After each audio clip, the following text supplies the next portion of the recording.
এতিয়া গৈ আছো সেইফালে ৰাজীৱ দা চবতকে সদায় দেৰি কৰে তাৰ কাৰণে সদায় আমি ৰৈ থাকিব লাগে অথনি ৰৈ আছো আমি যাবলৈ এতিয়া আমি গৈ থাকো আজি আমাৰ লখিমপুৰত শেষৰটো দিন আমি এতিয়া ওলাই আহিছো প্ৰগ্ৰেম আছে কাইলৈ আমি মাজুলী যাম ভিডিঅ'টো চাই থাকিব আপোনালোকে শেষলৈকে হাই ফ্ৰেণ্ডছ মই অংকিতা শইকীয়া মোৰ ইউটিউব চেনেল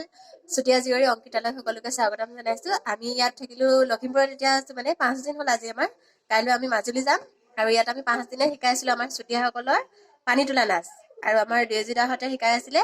গোখানীয়া দৰা নাচ আমি পানী তোলা নাচটো চাওঁ আহকচোন আমি কেনেকৈনো শিকালো আৰু ছোৱালীবিলাকে কেনেকৈনো শিকিলে আমাৰ পৰা এই নাচটো চাওঁ আহক আমাৰ চুতীয়াসকলৰ পানী তোলা